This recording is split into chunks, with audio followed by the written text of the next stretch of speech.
right, well, first of all, I'd like to thank you all for coming this morning. Good morning. My name is Captain Mike Mascarich, M-A-S-K-A-R-I-C-H. I'm the commander of the California Highway Patrol, Redwood City area. With me today are Golden Gate Division Assistant Chief Mark Rasmussen, Foster City Fire Chief Michael Keef, Foster City Fire Marshal and Investigator John Mapes, and San Mateo County Coroner Robert Fulcroft. On behalf of all public safety personnel who assisted with this tragic event, I'd like to offer our heartfelt condolences to the victims, their families, and their friends. As you all know, on the evening of Saturday, May 4th at approximately 10:10 p.m., a 1999 Lincoln Town Car limousine carrying 9 female adult passengers was traveling westbound on Highway 92, approaching the west end of the San Mateo Bridge. The driver was alerted to smoke in the passenger compartment by one of the passengers, and he pulled to a stop in the traffic lane when the vehicle quickly became engulfed in flames. The driver and 4 passengers were able to exit the vehicle, but tragically, 5 passengers were unable to get out and succumbed to the smoke and the flames. The 4 surviving passengers all sustained injuries of varying degrees, consisting of smoke inhalation and burns, and were transported to various local hospitals for treatment. 3 Good Samaritans, including an off-duty California Highway Patrol sergeant, happened on the incident shortly after the fire took place, but were unable to get the 5 victims out of the limousine. Fire personnel arrived within minutes and extinguished the flames. At this point, there is an ongoing investigation with the California Highway Patrol as the lead investigative entity through a collaborative effort of fire experts from the Foster City Fire Department as well as personnel from the San Mateo County Coroner's Office. The vehicle that was utilized is considered a charter party carrier, and it is not regulated by the California Highway Patrol, but rather by the Public Utilities Commission. This particular vehicle is listed with the PUC as for carrying 8 or fewer passengers. We will be working with members of the PUC to determine what specific regulatory mandates are required in this situation, because as we know, there were 9 people in this vehicle.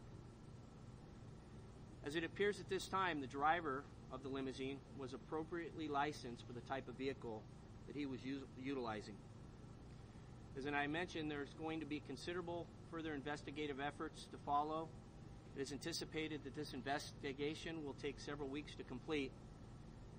But the California Highway Patrol, the Foster City Fire Department, the Coroner's Office are all committed to ensuring the utmost thoroughness of this investigation and to be able to offer to the victims and their families some semblance of answers for the tragic events that just occurred. Now I'd like to introduce Foster City Fire Chief Michael Keef. Good morning. My name is Michael Keef. I'm the fire chief for Foster City. Last name is K-E-E-F, like Frank E. On behalf of the Foster City firefighters and our community, we send our thoughts and prayers to the families, friends, and loved ones of those who died and those who were injured by this tragic event. Firefighters work hard every day to help those who call us, but despite our best efforts, our actions could not change the course of events that led to this tragedy. We are devastated by this incident, and we struggle to make sense of how a seemingly great event turned so tragic. We are determined to find answers to what caused this event, and our fire investigators are working in conjunction with the California Highway Patrol team and others to find the cause. We send our deepest regrets to those who are suffering the aftermath of this event, and our prayers for those who are injured for a quick recovery. As stated earlier, we're in the midst of an active investigation, and as such, we're not going to comment today on cause or origin, but I will introduce our lead fire investigator, Fire Marshal John Mapes.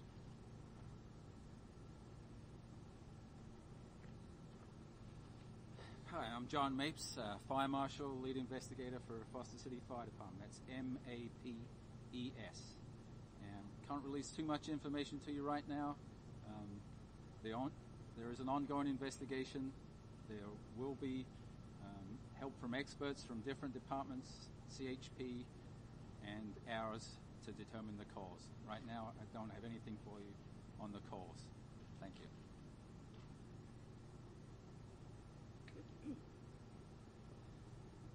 I would now like to introduce the San Mateo County Coroner, Robert Fulcroft.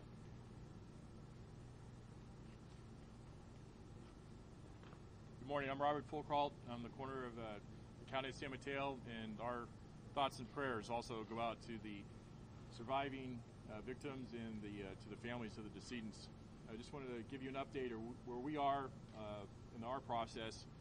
Is today the examinations of all 5 victims will take place. The second part of that investigation will occur later today, would be to get the individuals positively identified and their families notified of the death. Our toxicology reports and our final examination will take anywhere between 2 to 3 weeks to complete. And once that investigation is completed, our reports will be forwarded to the California Highway Patrol and to the Foster City San Mateo Fire Department to assist them in their investigation.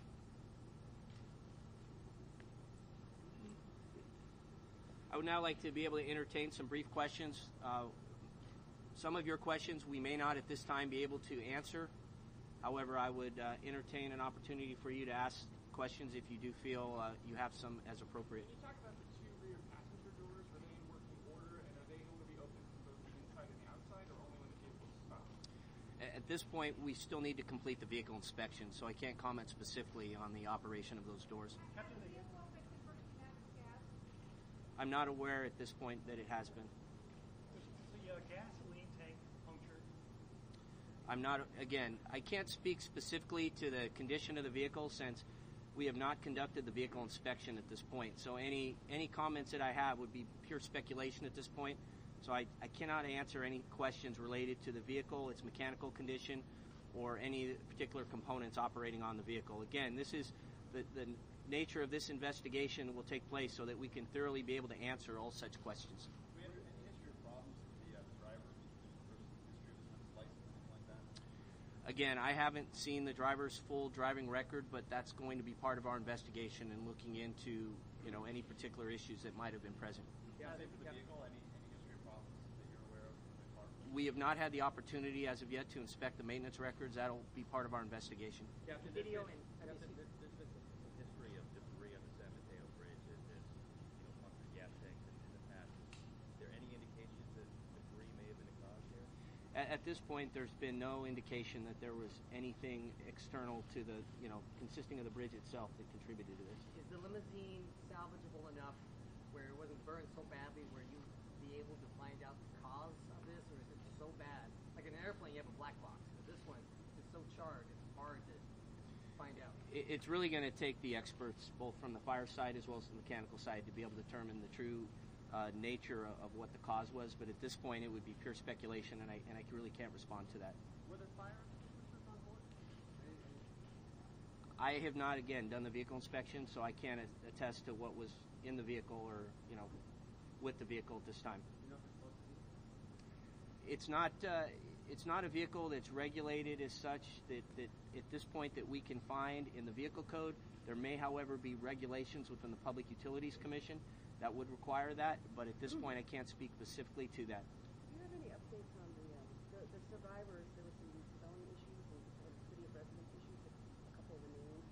Have you corrected any of the info on We'll be putting out a hard copy press release with that information this morning, so that will be available to you. Okay. And then can I ask the coroner a question? Sure. We understand, at least from the survivors, we have their names, that they were nurses, and some of the nurses worked together in various capacities.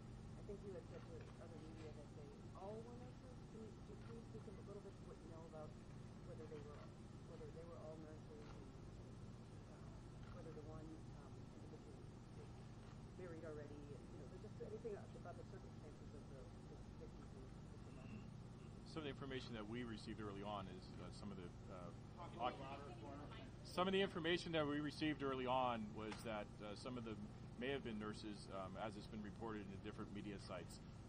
We are working to determine a cause and manner of death, and part of our investigation will determine employment, and that has not been verified at this point. Can you talk about where the victims were found in that passenger area? They were found forward of the limousine, in between the partition, the passenger compartment, and the driver's compartment. So you mean when you say they were in the partition, I mean some of them had started to get out? Is that what you said? That will be part of the investigation. Just so I'm clear, some of them were in the partition or one was in the partition? When we got there, nobody was in the partition. They were up against the partition. Did it seem like they had been trying to escape? What would you characterize what was going on based on what you saw? You know, one could say that they were getting away from the fire, and that's why they were in the front towards the partition, and you could also probably say that they were trying to get out as well. How large is that partition? That I don't know. Sir, we received conflicting reports that the mother of the bride was actually part of those that was among those who died. Can you clarify that? That's part of our identification process, and once the identifications have been confirmed, then we'll be able to answer those questions. As far as the responders, how hard was it to get to the scene with so many cars going slowly? Can you talk about the logistics, doing the very best that you can to get to the scene? I heard there were many cars not getting out of the way. Yeah, so our first responders responded from Foster City. We were heading in the eastbound direction. There was a turnaround at the base of the high-rise section that allowed us to then turn and come back westbound. And traffic is always a concern. There was vehicles still moving. With this incident in the number 3 lane, there were still vehicles moving at freeway speeds in the 1 and 2 lanes. But our folks did get there in a timely manner. And that turnaround helps us to cut our response time by coming backwards the other direction. And then at one point when we secured traffic, all of the ambulances and other resources came in against traffic in opposing direction in order to get them in and treat folks, the survivors, and get them out to the hospital quickly. Did all of the survivors get out through the partition? I'm sorry, I don't know if this is for all through the partition, or did some get through the passenger doors? We haven't had a chance to interview all the survivors yet, so at this point we're not going to comment. Captain, can I ask you, this issue of license for 8, there were 9, would your investigation be an administrative, a civil investigation, or a criminal investigation? If there were criminal charges, it's going to depend on what we find in the course of the investigation. And depending on what particular charges would be found, we would certainly submit that report, if there were any charges, to the district attorney's office for ultimate decision-making authority on whether or not they would wish to pursue those in court. So our report is merely fact-finding, investigative at this point, and to determine what would have contributed to this and if there were any other legal or regulatory issues that were associated. I'm sorry? We're not going to be releasing the VIN number at this point. Have you spoken with the driver yet? If so, was he helpful? My investigators obtained a preliminary statement. I can't attest exactly the contents of that statement. We'll be likely having to re-interview in much greater detail here in the next few days. And what about any of the survivors? Are they Again, we obtained preliminary statements, but we have to do much more detailed statements. So that will be taking place in the future. The companies were operating in the middle. that all 4 of the surviving victims escaped through the front partition? I can't specifically comment on that at this time. Again, given the nature of the statements, we do need to get more information. I have not been in direct contact with the company. I understand that they have said that they will be cooperative, and we will be reaching out to them in the next few days.